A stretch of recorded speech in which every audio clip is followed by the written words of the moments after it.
letting people vote for them. I'm sorry, did you say they should be allowed? You might need I to said, throw yeah, your they're comment allowed. down. I never said they should be. I said under what they like under the laws right now. See the laws we have in the country in Pakistan right now.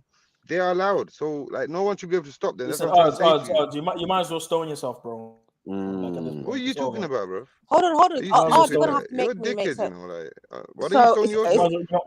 is Is adultery allowed in your country? Why don't you stone yourself? Like, because you've done a lot of shit. Like, hold on. Is adultery allowed in Pakistan? Pardon? Is adultery a crime in Pakistan? They fuck horses, man. Everything goes, man. But then Can I speak to one person? Like, transgenderism why is speak to different. different people and answer bare questions? Like, come on, man. No. If adultery is not allowed, then why is transgenderism allowed? Transgenderism is not allowed, but in Pakistan, they recognize a thing where people are born like like hermaphrodite or something. Oh, so they just claim they're hermaphrodite. Yeah, so this is the loophole. There's a loophole. Sis. Genitals. One second, Marco, man. Let me just say what is. So, sis, there's a loophole, isn't it, in Pakistan, yeah? Like, certain people that want to live this lifestyle, whatever, they abuse the, thing, yeah?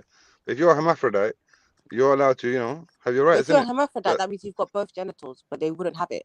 Yeah, that's the thing, sis. But that's what they're claiming, work? innit? Like, And who's going to go look at their genitals? You?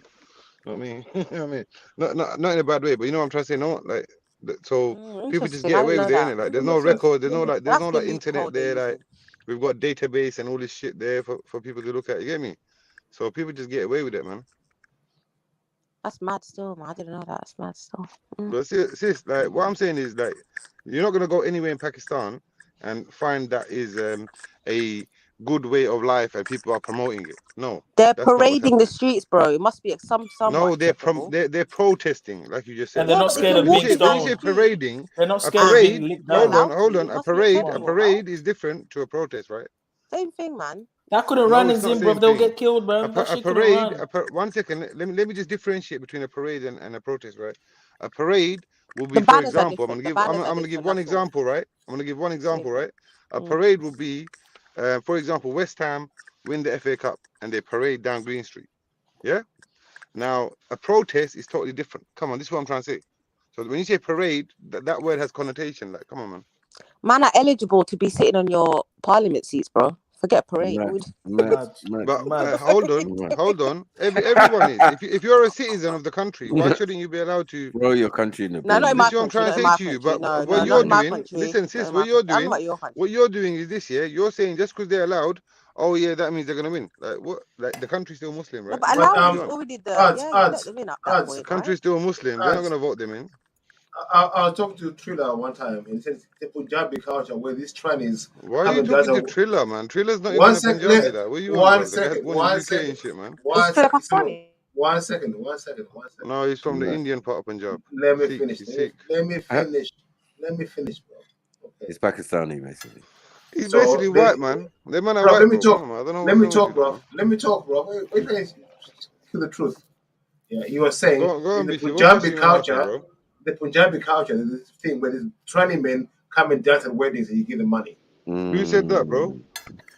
We saw it on a documentary. We saw it actually. No, he was saying someone told him.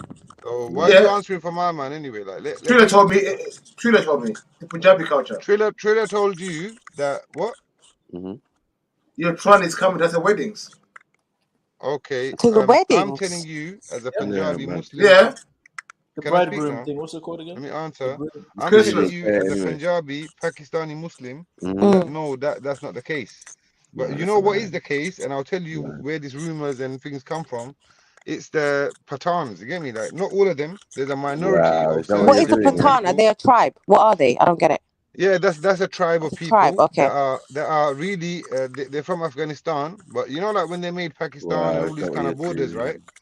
There's certain borders that separate Pakistan and Afghanistan, right, in the northwest Tier province. The pictures that you were showing earlier, that are still up now, yeah. So those people are obviously Afghani. They speak Pashto. They don't speak Punjabi. They don't speak Urdu. You get me? Like their mother tongue is Pashto. That's their customs. You get me? All that kind of stuff. So they're really Afghanistani people. Do you understand? They're Afghanis sitting on Afghanis trying to get into parliament. Pakistani. No, I'm not saying that. We're talking about something else. We was talking about it's another group. What he was saying about dancing women and all that kind of stuff. So the I'm giving my rebuttal. Yeah, so I'm giving a rebuttal to that. I never said women. Remember what I was saying, bro. Fucking hell. I don't know what this. They're not women, man. The Pathan trannies. Yeah, but I'm trying to actually answer the question. And then, like in the middle of it, the sister was asking me something, and then, like, Beefy, why you want to come back in and come on, Beefy, man? Let me answer. All right. So, Beefy, to answer to what you're saying, it's not happening in Punjab. That thing don't happen in Punjab. Maybe in the Punjab Sikh side culture. of Punjab. Hold on, bro. You sure that's Maybe happening in the Punjab? Sikh side. Come on, man. Go on, bro. You go ahead, man. You sure that's happening in the Punjab? Not that Sikh in the Yeah, Punjab. because you like to all ask questions region. and answer them yourself. So go on, bro. But I hear the answer. I just try to see if you tell the truth. This chicken is delicious, man. Sorry. So go on, go on. No need for a banana anyway. No need for banana. Yeah, sorry. Go. I'm a Muslim first. Yeah, I'm Punjabi. Yeah. Are you Punjabi, man? Stop dilly dallying, bro. With these extras. Sorry? Are you Punjabi? What did you say after that? I said yes, and then Punjabi. you said something. Are you Punjabi, bro? I don't know what you're doing right now.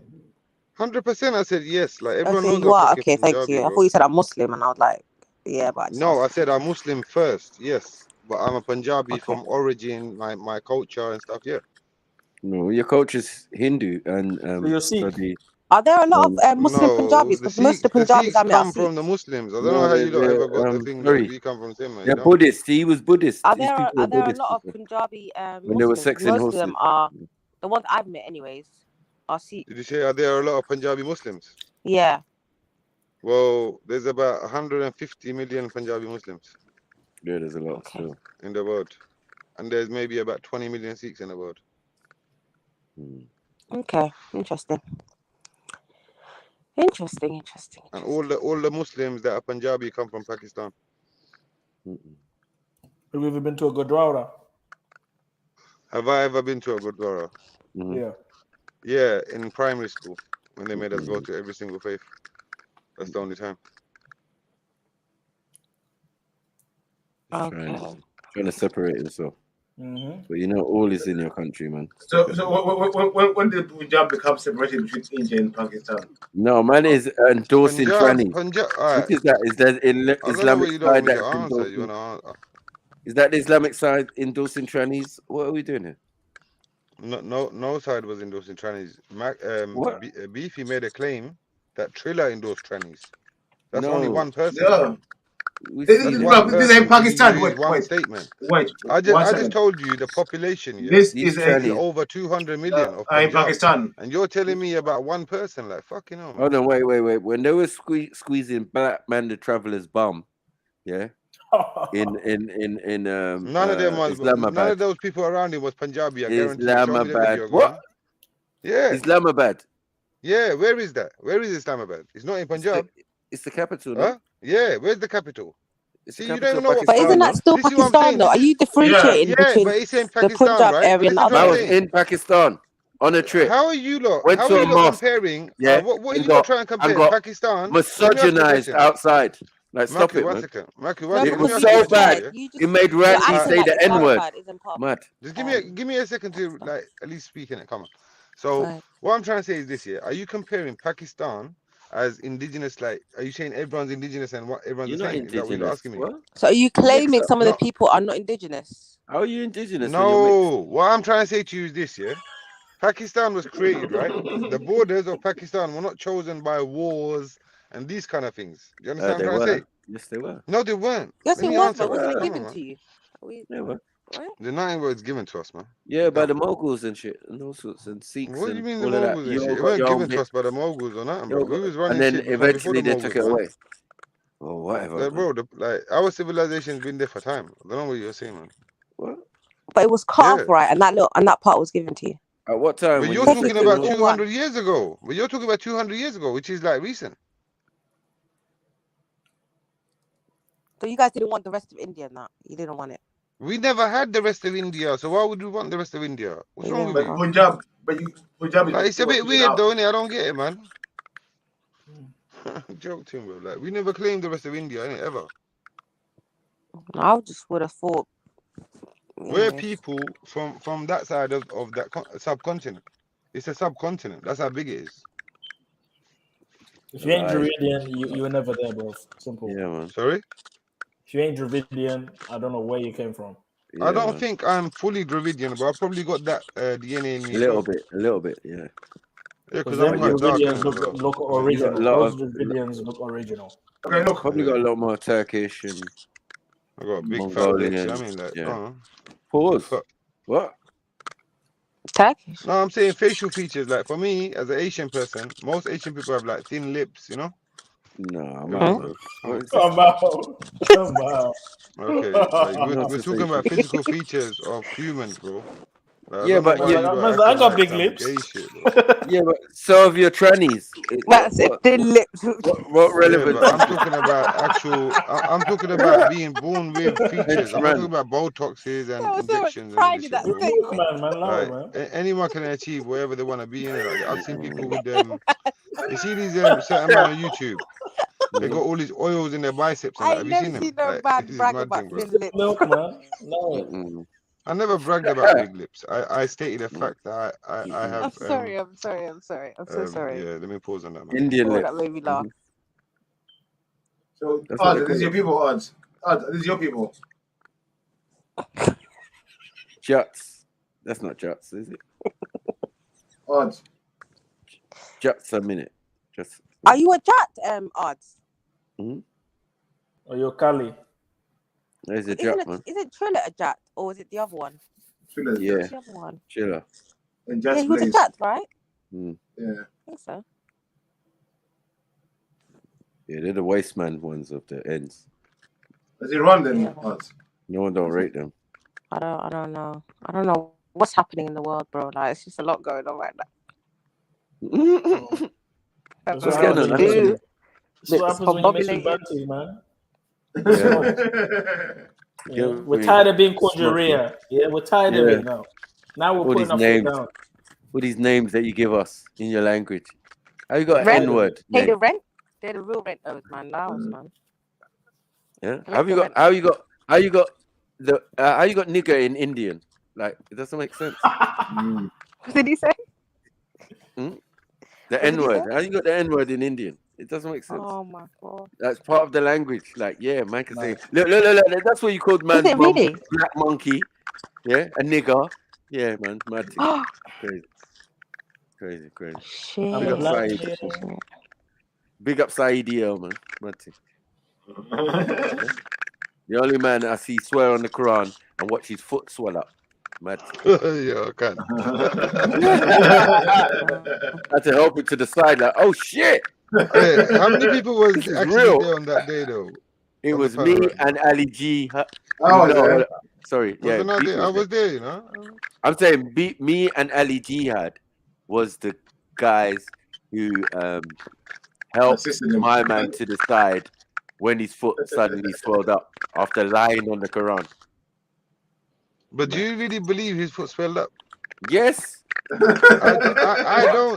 don't believe it. You know what? When a man have to flip off his is shoe, what I believe, yeah. I had to lift him, carry him physically, put his arm around me, and next man put his arm around it. Bro, we had to carry him to the side to the fence. Listen to this though. You know once you done that, and then he took off his shoe.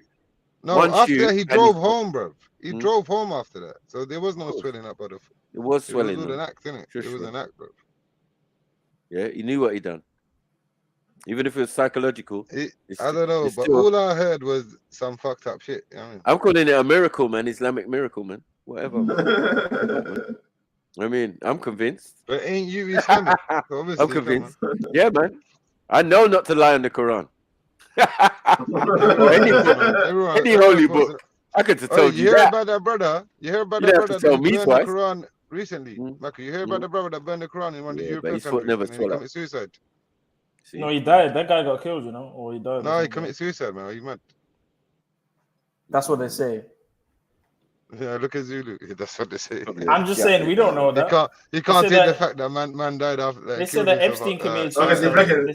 Hey, if it was the 10 Commandments, Zulu would be all over. They said that Epstein committed suicide. Zulu. Chill. I don't know. Odds, are these your people? Is who my people, bro? The people on the screen. Tell us about your culture. Press one. You know what it is? I'm on the phone, man. Like literally, so small, bro. Now you can't see. Even here. Can you make it bigger, bro? These are all Sikh people. Pause. This is Punjabi. No, man. You know what happens, bro? I'll answer. Can I answer, bro? Like, let me answer, innit? When you look up Punjabi people on Google, right? What they do is they're gonna show you this thing that comes at the most common, right? Because the Sikh people are very good at music, right? Be honest. Their tunes are everywhere. They're collaborating with English artists, I never knew American artists, all that kind of stuff, right? That's their thing that comes up the first of all when you look at it. No, but Type in Sikhism. 1 second. Let me just do me a favor, man. Do me a favor. Beefy, type in Pakistani Punjabis. Please, if you don't mind. Punjabi culture in Pakistan. Yeah, because there's a difference No, in but it. if you're You're just typing in Punjabi, that's an Punjabi. ethnic group, right? That's a tribe. That's the same thing. No, it's not. Because Islam. These are listen, they're not religions. all These the are same belief as me, innit? systems. They're not all the same as me, innit? Come on, man. So So you're telling me Punjab is as Punjabis are big not as all the same? Punjab is as big as England or the whole of UK. Actually, the whole of the UK. Bigger than the Hold UK. on. You're conflating a lot of issues here. Sikhism I'm is not a doing shit, religion. man. Punjabi is your Yeah, and the ethnic Sikh group. people are different to us, lot, because that's of their him. religion. No, but that's because of their belief. They're different, but their blood is the same. Yeah, but hold on. Because of their religion, their culture has developed a bit differently now to ours. The blood is the same, bro. Forget your blood. The blood in your veins is Did the I same. talk about the blood? Did I talk about the blood or the language What or are the you trying to culture? differentiate, I said though? that's Like the same, right? But I said because the way they believe their religion, their culture is changing now. You're all Hindu ones, so doesn't you matter. know it, man. But if you're Punjabi, you're Punjabi. I don't know why you're trying to differentiate. They're your cousins. No, I have to differentiate. No, you got the same. You're the same ethnic Because group, bro. my faith, my sister, my faith defines me. For me, this Bro, is my listen, I'm belief, an innit? Amhara Muslim. So I Hold on, don't I'm a care if Muslim. he's telling me I've got family they're of not my people. Christians. I'm not gonna I say they're don't see different from myself me in them, because they're innit? Christian. I'm sorry, I don't see They're still my myself family. in them. I don't see myself in them. That's the way I'm seeing it straight. You don't make They're sense, not my bro. You're not family. making When you sense, say bro. they're my family, listen, when you say they're my family, this is what I'm trying to say to you. Punjab is as big as the UK, if not bigger. Bro, Right? I don't care how So big it is. I'm hold saying you're on, man. all Why you one keep cutting me? people Why that don't you believe let in me different speak, man? things. Let me elaborate on the point I'm trying to make. So when it's as big as such a place, right? You can understand that within the Punjabi people, you're gonna have clans and tribes and sub-tribes and this and that, right? But you're all So the when I same. tell you most of these people you're showing me on screen are not my people They because they're are. They're probably not my Punjabi. You're tribe. Punjabi. Okay, tell me Are your you not tribe. An listening? Englishman in Are you not England, listening? an Punjabi Englishman means state someone is that is still an from Englishman. Punjabi just means someone that's from that area and Tell me your speaks tribes. Punjabi. Simple. Tell me your tribe then. Tell me your tribe. Tell me your tribe. Oh, come on, man. Let No, me just bro, see what you're showing me Punjabi right is now. a tribe. Did you Of type course in you can have Pakistani sub-tribes, but you're all Punjabis? one tribe. Did you type in Pakistani Punjabi, Beefy? He's trying to say an Englishman in England is different from an Just type Englishman in that in for Spain. me, You're the same Beefy, thinker. man, if you don't mind, man. You're not making sense, man. Okay. You're talking to adults, bro, man. Come on, man. Behave yourself. Punjabi, yeah? I like how you're deflecting from your problem anyway, but go on, Beefs. You're not making sense at all, Same man. thing came up. What are we doing? What did you write? Yeah, that's what I'm saying. So that's how highly these men have got it. So tell me your tribe, innit? Jat. You're a Jat. Yo. Bro, you know there's no shame in claiming your tribe and just saying I have a belief system that's different to them. But for you to deny and pretend like you got different bloodlines because you believe something in your heart that's different from them, it doesn't make sense. The Bro. people that you're showing are not Jat, man. You're the People you're same showing are not blood. Jat. And Amhara Muslim and Amhara Who? Christian, From we're who? the The same, Eurasian bro. We fuckers. just believe in different Them things. man look all Eurasian and that. Get out of here, man. You okay, bro? Like, I don't. Did you know that the Jats are originally from Sindh? Yeah, the Jats. Not even Bro, it doesn't matter. You're all Punjabi like, originally. that's still your cousins. You just believe in different things. That's okay. You can believe in different things. That's fine. They're like what I am to you lot from the Horn. No, bro, you better relax yourself in every type of way. Yeah, so stop trying to weasel your shit out of your thing and put it in on. Like, yeah, I mean, come on, chill out now. An Englishman in England and an just let Englishman me in and Beefy Spain is the talk same in it. Like, Englishman. Beefy wants to do this Like, here. they're not gonna Let me and him change because speak in they're it. Like, why another you want to be a area. cheerleader now? Just because we come off your subject. Like, allow in it. Stop trying to deny your nasab and your lineage, bro. Your lineage is the same. When I said my name proudly, Beefy knows my name hundreds of times. Hold on, Beefy, is this mine and your first interaction about what my tribe is? Tell the truth, bro. This is just you're trying to me and Beefy know each other for a long time, at least like 4 or 5 years online. Yeah, we've been speaking so many times. I don't know why you're acting like I'm hiding my lineage. The people know my. I mean, I don't laughing. I don't laughing. Hold up, just a minute. Zulu, it's like you saying a Zulu atheist and a Zulu Christian, they're different because they have different religions. Like, what is this, bro? Mad. It's the stupidest shit I've ever heard in my life. When you're all Buddhist. When you're all Buddhist before fucking horses. It's just crazy. I'm confused. I have to go there. I just don't get what the logic he's trying to bring to me. I'm confused because where's the African? Where's the African here? An English Christian and an English atheist are different. Like, what is this H there? I don't know what's going on. Like, a belief that temple system was is not your firmly lineage, in bro. Pakistan Your as belief well, and your man. lineage are separate. Buddhist temple. What is this, man? Oh man. Who was Mullah Jat? Man was engaging in horseplay, but not above that. Before they took up the dean. Nah, this is terrible, man. Oh my days. You got to clean it up, man. Michael, look at that. I beg. Glory of the Jats. Look at it. Red coat. So I put that thing there in the back chat, yeah. What in the Jatapian is going on? Okay, put the thing Hold on, the first thing I typed in was Muslim Jats, right? So if you're really actually true beefy, click that in it. Come on. But you're still a Jat. Like, what we? Yeah. I don't know how to break this down. Yeah, breathe. It's all right. I don't know how to break it down to you that the minority you're talking about is about 5%. So chill out. Bro, you're still the same bloodline. Let's talk about the 95%. You're not though, making innit? sense. Let's focus the on religion that, right? is not going to change Hold your on. blood. Let's focus on the 95, right? Okay. Your religion doesn't change your blood, bro. It's still It your does cousin. change your belief in God. Okay, does it not, sister? hey, wait, and the way Michael, you live your life. Does it not, sister? I don't know why Stop people doing that, FTK man. themselves. Chill out. I don't know why people love to FTK themselves. Like, I don't get This is not making sense, man. Make it make sense, guys. Wait. I was gonna go here, but he went there himself. You're going like I read it. I just typed in something because you kept doing some dumb shit. Okay. Let's go with your narrative. Let's go with your narrative. Yeah. You have a If your brother, here. hold on. If you have a brother, hold on. If you have a brother who's a Sikh, is he still your brother? Wait. A brother who is a what? If you have a brother and he turns Sikh tomorrow, you're gonna start not claiming I him. wasn't denying no DNA. Your blood is the same. That's my point. Your blood is the same. I was your denying the customs. I'm denying customs and what's appropriate. And you're saying it's the same. I'm telling you it's not. Okay, Khan. Okay, odds. Okay, listen. Let's go here. Remember, Khan came 30,000 years after us. Okay, listen. Origin. Muslim Jats are descendant of Hindu Jats. Did I ever say that we'd be Muslim forever? Listen. Wait. Who converted to Islam during Islamic period of India, not Pakistan.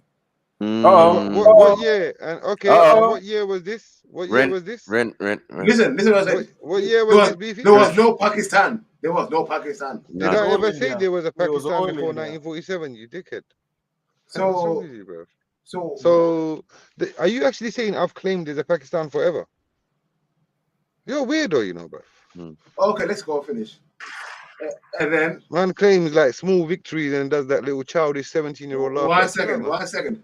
The Jats have been identified as by one writer with the gypsies of Europe. Okay. We was like the gypsies of Europe. Okay. Yeah. So where's the African you said you're claiming? Wait, are you cussing pikeys now? No. Where's the African you are claiming? So what's the diss in that though? I don't understand. I'm just reading what you gave me, bro. I'm saying they're saying that we were discriminated against like the gypsies of Europe. That's what it just said, yeah. So what's wrong in that? Like, are you trying to say that, son? What on? No. You were identified as being the gypsies of Europe. Who, the Jats? Yes. Maybe they descended from us. Yeah, we don't know. No. Is that what this person is saying? Yes. Okay. Another makes their original home in the Mesopotamian marshes. Where is that? Wow. I don't know. Carry on. Basra. So people come from Basra region. So Basra is in Iraq, right? Yeah. So that would be Babylon, isn't it? Not Mesopotamia. No? Others again consider them the descendants of Jat, Gati, Where is that from? Romania and Bulgaria. That makes sense. But oh wait, oh my days, this makes sense now. You guys are from Romania. Wow. And from Gates, yeah, Romania basically, and other Scythian races. So if you were the invaders, basically.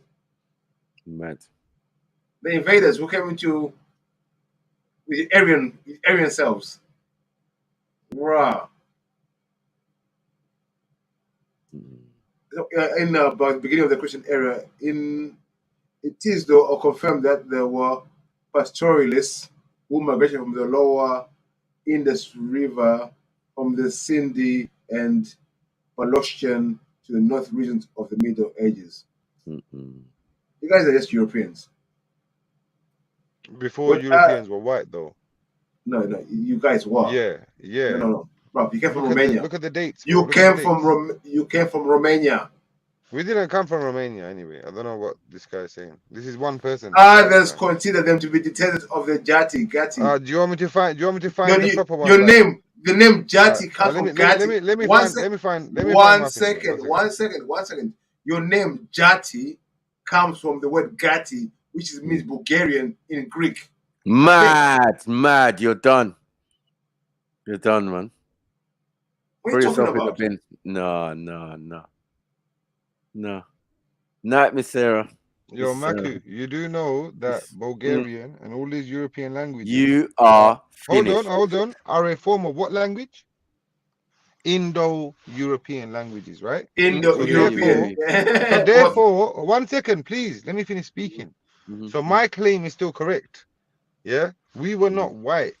Yeah, every time Europe was not white. What are you talking about? Boy, you was white, bro. Well, no. They became. I don't white remember any African. They mixed with all these other people. I don't remember any African Bulgarians. I'm sorry, my brother. But that's not my lineage anyway. We can't accept this L. Because I know exactly. Because listen, you see, Jat tribe is a broader term to do. Like, for example, you know, like say you have Bantu, and then you just have like bare people that's Bantu, but then they could be belonging to different. We're not getting involved. Things. Not getting involved.